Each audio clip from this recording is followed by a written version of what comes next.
Hello everyone, welcome back to my channel Trading and Earning. So আজকে 24 March. তো 24 মার্চের জন্য আমি আপনাদেরকে শর্ট ভিডিওতে দুটো স্টক সম্পর্কে বলেছিলাম আপনাদেরকে ফলো করতে। সো সেই স্টকগুলো আমি কি করে অ্যানালাইসিস করেছিলাম এবং বাছাই করেছিলাম, সেই প্রসেসটা আমি আপনাদের সাথে শেয়ার করব। আপনারা অনেকেই আমাকে কিন্তু কমেন্ট করেছিলেন স্টক রিলেটেড, নেক্সট ডের জন্য কোন স্টক ভালো হতে পারে বা মার্কেট কেমন হতে পারে এই সম্বন্ধীয় ভিডিও আপলোডের জন্য। এবং তার জন্যই কিন্তু আমি একটা শর্ট ভিডিও আপলোড করেছিলাম, যেখানে আমি এনসিসি এবং পেটিএমকে রেকমেন্ড করেছিলাম যে আপনারা এই দুটো স্টক কিন্তু ফলো করতে পারেন।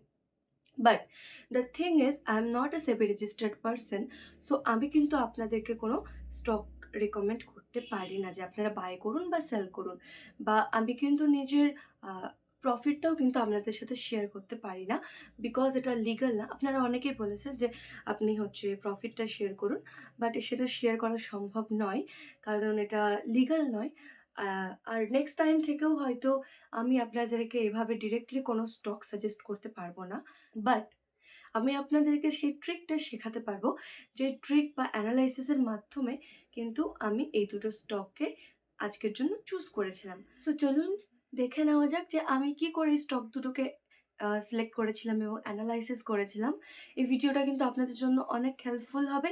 পরবর্তীতে কিন্তু আপনারা নিজেদের জন্য নিজেরাই কিন্তু স্টক সিলেকশন করতে পারবেন। আজকের এই পুরোপুরি অ্যানালাইসিস প্রসেসিংটা কমপ্লিট হয়ে গেলে আমি আমার আজকের প্রফিটটা আপনাদের সাথে শেয়ার করব। সো স্ক্রিনে এখন পেটিএমের আজকের চার্টটা ওপেন করা রয়েছে এবং এখানে একটা দেখুন ব্লু লাইনকে মার্ক করা রয়েছে। এই ব্লু লাইনটাকে বলা হয় ইএমএ।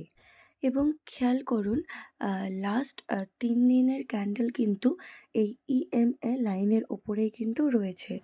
সো 21 ডেজ, অর্থাৎ 21 দিন যদি ইএমএ লাইনের ওপরে 2 থেকে 3 দিন যদি সেটা ক্রস করে, মানে ক্যান্ডেলগুলো যদি সেটার ওপরে থাকে, তাহলে সেই স্টকগুলিকে কিন্তু আমরা বুলিশ স্টক ক্যাটাগরির মধ্যে কিন্তু রাখতে পারি। সো এখানে আমি পেটিএম আর এনসিসির দুটোরই কিন্তু চার্টটা আপনাদের সাথে শেয়ার করছি।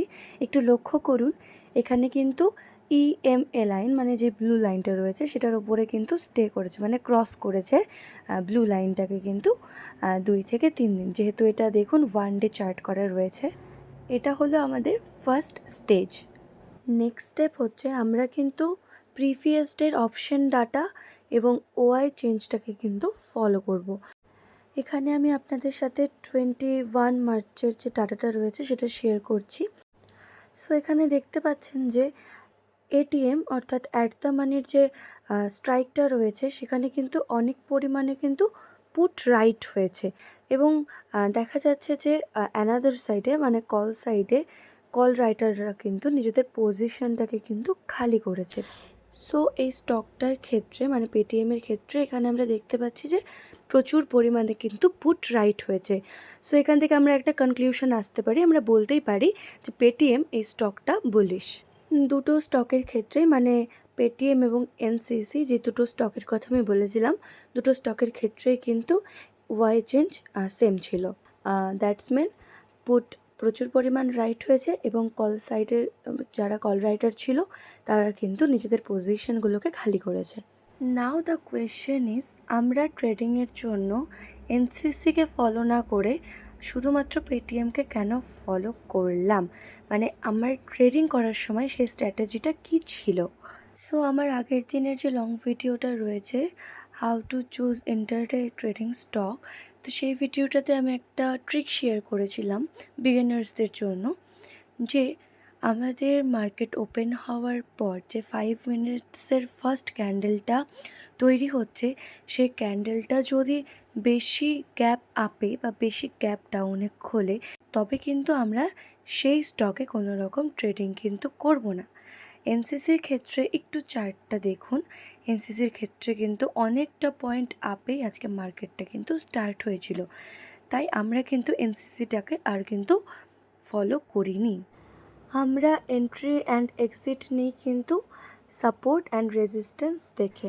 এখানে আমরা পাইভট পয়েন্ট দেখে সাপোর্ট অ্যান্ড রেজিস্ট্যান্স কিন্তু নির্ধারণ করেছি। গ্রাফে আমরা যে হোয়াইট কালারের লাইনটা দেখতে পাচ্ছি সেটা হচ্ছে আমাদের সাপোর্ট, আর উপরে রেড কালারের যে লাইনটা দেখতে পাচ্ছি সেটা কিন্তু আমাদের রেজিস্ট্যান্স।